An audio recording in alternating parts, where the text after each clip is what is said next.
अस्सलाम वालेकुम, मेरा नाम सईद मोहसिन काज़मी है। Welcome to my YouTube channel. आज मैं आपको ऐसी वोकैबुलरी बताऊंगा जो स्पोकन इंग्लिश के लिहाज से आप रोज़ाना बोल सकते हैं और आपको आनी भी चाहिए। नंबर वन वर्ड है, देखें, स्टॉकिंग। इसमें एल साइलेंट होता है, आपने क्या बोलना है? स्टॉकिंग। इसका मतलब है अकड़ कर चलना। उसके बाद है डिक्लेयर। डिक्लेयर का मतलब होता है ऐलान करना। उसके बाद है एडिक्टिव। एडिक्टिव उस इंसान को कहते हैं जो नशे का आदी होता है। रिवाइवल। रिवाइवल का मतलब है दोबारा बहाल करना। एक चीज़ को दोबारा बहाल करने को हम रिवाइवल कहते हैं। वल्गर। वल्गर हम कहते हैं बेहुदा या बिल्कुल जो है एक चीज़ आपको बहुत बुरी लगती है, जिससे नफ़रत लगती है आपको, बेहुदा, वल्गर। ठीक है?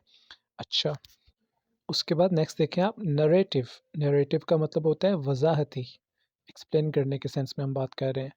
उसके बाद है स्ट्रैटेजी। हिकमत अमली को कहा जाता है प्लान का, जो प्लान हम बोलते हैं उसकी एडवांस इंग्लिश स्ट्रैटेजी होती है। उसके बाद डेस्टिनी, तकदीर को कहा जाता है।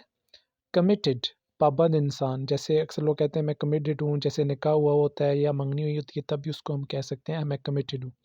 डिज़ास्टर। डिज़ास्टर का मतलब क्या होता है? मुसीबत। क्रिटिकल, नाजुक सूरत हाल को कहा जाता है। स्पिरिचुअल, रूहानी। नेपोटिज्म, अपनों को नवाजना, जैसे अगर आप किसी बड़ी पोस्ट पे हैं और सिर्फ अपने रिश्तेदारों या दोस्तों को प्रेफर करें तो उसका क्या मतलब होता है? नेपोटिज्म। उसके बाद नेक्स्ट देखें आप, हिपोक्रेट। हिपोक्रेट का मतलब होता है मुनाफिक इंसान। अर्ज्ड, ताकीद करना या किसी बात पर जोर देने को भी कहा जाता है अर्ज्ड। उसके बाद देखें क्यूरियोसिटी। क्यूरियोसिटी का मतलब होता है दिलचस्पी किसी चीज़ में होना। वल्नरेबल। वल्नरेबल हम कहते हैं गैर महफूज को, वल्नरेबल। उसके बाद है पैट्रोनाइज। पैट्रोनाइज का मतलब होता है सरपरस्ती करना। ठीक है? उसके बाद आ जाता है पथेटिक। पथेटिक हम कहते हैं बेहिस इंसान को, या कोई भी बात हो जो हमें बिल्कुल बेहिस सी लग रही हो उसको हम पथेटिक बोल सकते हैं। कंट्रोवर्सी, तनाज़े को कहा जाता है। डिस्क्लोज, किसी चीज़ को फाश करना या बेनकाब करने को डिस्क्लोज कहा जाता है। उसके बाद आप नेक्स्ट पिक्चर में आ जाएँ, उसमें नंबर 1 है इत्तेहादी, मतलब जो आपका साथ देने वाले होते हैं उनको हम क्या कह सकते हैं? एलाय। उसके बाद लिबर्टी। लिबर्टी किस चीज़ को कहा जाता है? आज़ादी को, जैसे फ्रीडम होता है उससे अच्छा वर्ड क्या है? लिबर्टी।